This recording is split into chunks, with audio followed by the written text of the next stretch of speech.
नमस्कार। जब भी फर्टिलिटी की बात होती है तो कई सवाल मन में आते हैं, है ना? और उन्हीं में से एक ज़रूरी चीज़ है एएमएच हार्मोन। तो चलिए आज इसी पर बात करते हैं और समझते हैं कि इसे फर्टिलिटी का स्टॉक क्यों कहा जाता है। तो चलिए सबसे पहले एकदम बेसिक से शुरू करते हैं। आखिर ये एएमएच हार्मोन है क्या और शरीर में इसका रोल क्या है? अब फर्टिलिटी का स्टॉक लेवल सुनने में थोड़ा अजीब लगता है ना? पर असल में ये एक बहुत ही आसान तरीका है एक मुश्किल चीज को समझने का। तो आज हम यही पता लगाएंगे कि ये स्टॉक असल में दिखाता क्या है। तो ये हार्मोन आखिर करता क्या है शरीर में? चलिए पता करते हैं कि इसका असली काम क्या है और फर्टिलिटी से इसका क्या लेना देना है। तो टेक्निकली इसका पूरा नाम है एंटी म्यूलेरियन हार्मोन। अब ये बनता कहाँ है? ये बनता है ओवरीज के अंदर, जिन्हें अंडाशय भी कहते हैं। वहां पर ना छोटी छोटी थैलियां होती हैं जिन्हें फॉलिकल्स कहते हैं, और इन्हीं के अंदर अंडे होते हैं। इसे ऐसे भी सोच सकते हैं कि ओवरीज एक तरह का कह सकते हैं खजाना है, और इस खजाने में अंडों के छोटे छोटे पैकेट्स हैं। हर महीने इन्हीं में से कुछ पैकेट्स बड़े होना शुरू होते हैं। तो एएमएच का जो लेवल है ना, वो बिल्कुल एक इंडिकेटर या गेज की तरह काम करता है।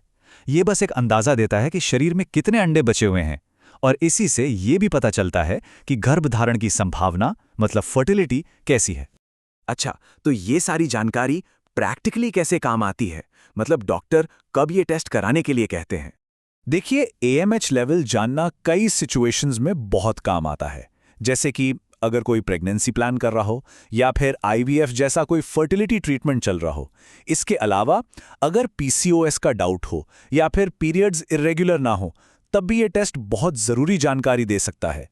ठीक है, मान लीजिए टेस्ट हो गया और रिपोर्ट भी आ गई। अब उन नंबर्स का क्या मतलब है?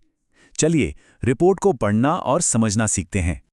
और हाँ, सबसे आम सवाल जो सबके मन में आता है कि नॉर्मल एएमएच लेवल आखिर होता क्या है?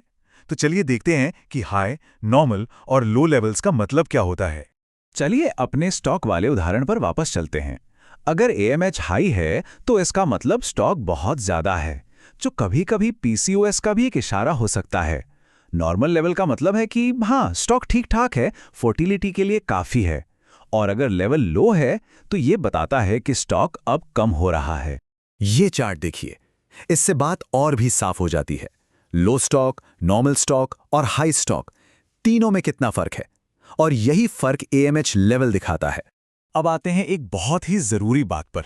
यह समझना बहुत जरूरी है कि एएमएच टेस्ट की भी अपनी एक लिमिट है। ये हमें क्या बताता है, और इससे भी ज्यादा जरूरी, ये हमें क्या नहीं बताता है। सबसे जरूरी बात जो याद रखनी है वो ये है कि एएमएच का लेवल प्रेगनेंसी की कोई गारंटी नहीं है। बिल्कुल नहीं।